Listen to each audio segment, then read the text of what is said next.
Jane did not estimate too highly the cousin George mentioned in the foregoing letter, who might easily have been superior in sense and wit to the rest of the party. He was the Reverend George Leigh Cook, long known and respected at Oxford, where he held important offices and had the privilege of helping to form the minds of men more eminent than himself. As tutor in Corpus Christi College, he became instructor to some of the most distinguished undergraduates of that time, amongst others to Dr. Arnold, the Reverend John Keble, and Sir John Coleridge. The latter has mentioned him in terms of affectionate regard, both in his Memoir of Keble and in a letter which appears in Dean Stanley's Life of Arnold. Mr. Cook was also an impressive preacher of earnest awakening sermons. I remember to have heard it observed that by some of my undergraduate friends that after all there was more good to be got from George Cook's plain sermons than from much of the more laboured oratory of the university pulpit. He was frequently examiner in the schools and occupied the chair of the Sedleyan Professor of Natural Philosophy from 1810 to 1853. Before the end of 1805, the little family party removed to Southampton. They resided in a commodious, old-fashioned house in a corner of Castle Street. I have no letters of my aunt, nor any other record of her during her 4 years' residence at Southampton, and though I now begin to know, and, what was the same thing, to love her myself, yet my observations were only those of a young boy, and were not capable of penetrating her character or estimating her powers. I have, however, a lively recollection of some local circumstances at Southampton, and as they chiefly refer to things which have been long ago swept away, I will record them. My grandmother's house had a pleasant garden, bounded on one side by the old city walls. The top of this wall was sufficiently wide to afford a pleasant walk, with an extensive view easily accessible to ladies by steps. This must have been part of the identical walls which witnessed the embarkation of Henry V before the Battle of Agincourt, and the detection of the conspiracy of Cambridge, Scroop, and Grey, which Shakespeare was made so picturesque when, according to the chorus in Henry V, the citizens saw the well-appointed king at Hampton Pier embark his royalty. Among the records of the town of Southampton, they have a minute and authentic account, drawn up at that time, of the encampment of Henry V near the town before his embarkment for France. It is remarkable that the place where the army was encamped, then a low-level plain, is now entirely covered by the sea, and is called Westport. At that time, Castle Square was occupied by a fantastic edifice, too large for the space in which it stood, though too small to accord well with its castellated style, erected by the second Marquis of Lansdowne, half-brother to the well-known statesman who succeeded him in the title. The Marchioness had a light phaeton, drawn by 6 and sometimes 8 little ponies, each pair decreasing in size and becoming lighter in colour, through all the grades of dark brown, light brown, bay and chestnut, as it was placed farther away from the carriage. The 2 leading pairs were managed by 2 boyish postilions. The 2 pairs nearest to the carriage were driven in hand. It was a delight to me to look down from the window and see this fairy equipage put together, for the premises of this castle were so contracted that the whole process went on in the little space that remained of the open square.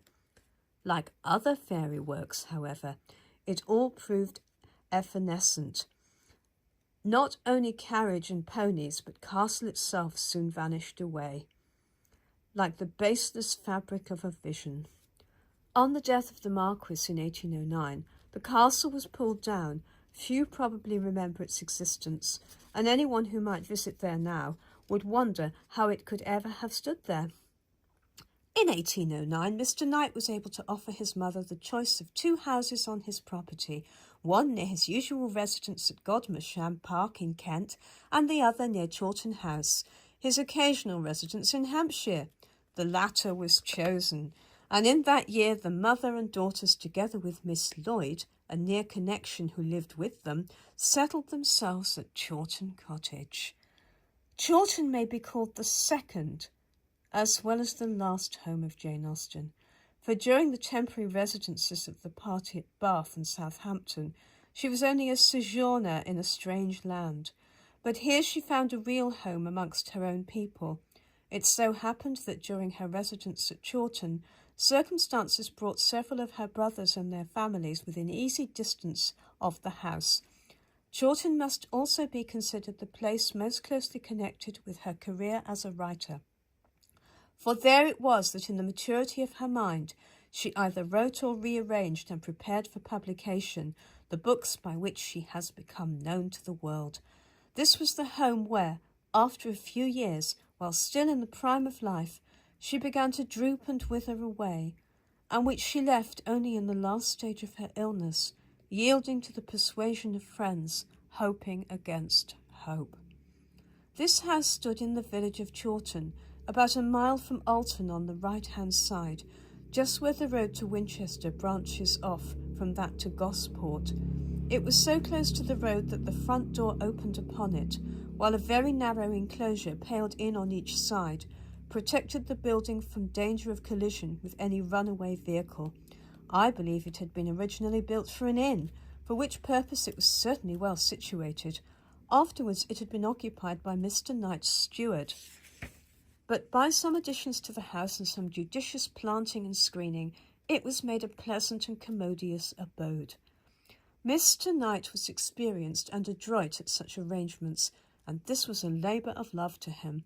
A good-sized entrance and 2 sitting rooms made the length of the house, all intended originally to look upon the road, but the larger drawing-room window was blocked up and turned into a bookcase, and another opened at the side which gave to view only turf and trees, as a high wooden fence and hornbeam hedge shut out the Winchester road, which skirted the whole length of the little domain. Trees were planted each side to form a shrubbery walk, carried round the enclosure, which gave sufficient space for ladies' exercise. There was a pleasant irregular mixture of hedgerow and gravel walk and orchard, and long grass for mowing arising from 2 or 3 little enclosures having been thrown together. The house itself was quite as good as the generality of parsonage houses then were, and much in the same style, and was capable of receiving other members of the family as frequent visitors. It was sufficiently well furnished, everything inside and out was kept in good repair, and it was altogether a comfortable and ladylike establishment, though the means which supported it were not large.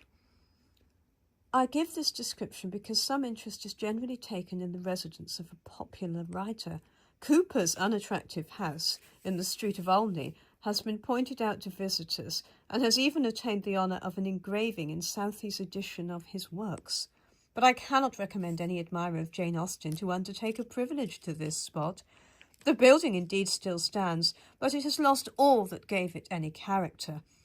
After the death of Mrs. Cassandra Austen in 1845, it was divided into tenements for labourers, and the grounds reverted to ordinary uses.